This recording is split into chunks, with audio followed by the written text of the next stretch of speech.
Dinosaurs Don't Draw by Elli Woolard and Stephen Lanson. One morning, as Picasso wandered around, he found something small, rather strange, on the ground. What could it be? It was making a trail, as magic as moonlight and silvery pale. Picasso looked, and I wondered, he said. It's a switch of his tail and a flick of his head. Maybe, he said, and he lifted his claw.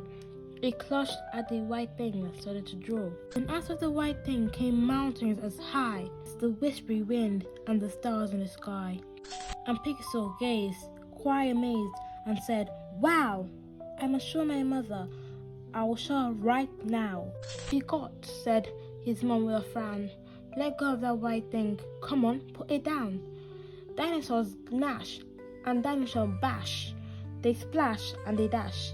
They smash and they crash. They nibble and they dribble. They nip and they're gone. But whatever they do not ever draw. We're fighters, we're brighters, as fierce as can be. Come to the forest, then you will see. But down at the lake was some beautiful ooze, and Picasso said, "Let me see what to choose." Out of the colors came flashes as lightning, as fiery volcanoes and lashes of lightning. And Picasso stared, rather scared, and said, "Wow, I must show my father. I'll show him right now." "Oh, Picasso, Picasso, what's all this mess? Your mother and I are in dreadful distress." Dinosaurs chop and dinosaurs clump. They stamp and they stomp. They roam in the swamp. They nibble and they dribble. They nip and they gnaw. But whatever they do not ever draw. We're brave and we're brave. We're fierce as can be. Come to the forest, then you'll see.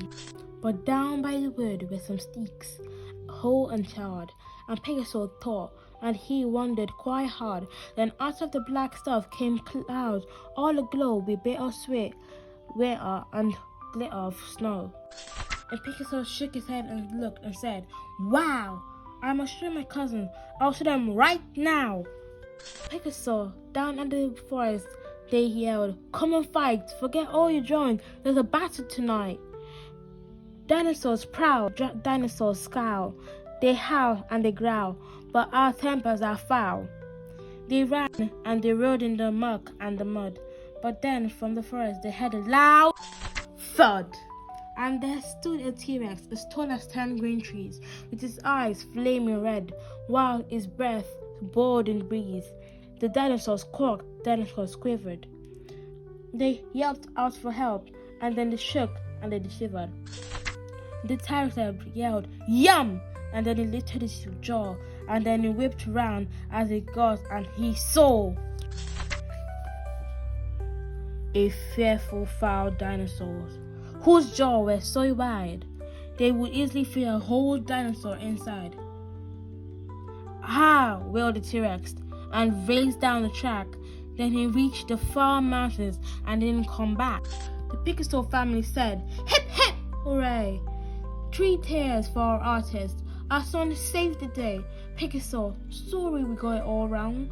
Dinosaurs do draw, you knew all along." Everyone said, "Let us try something new." So they picked up some chalk and dinosaurs drew. The end. Thank you for listening to my story.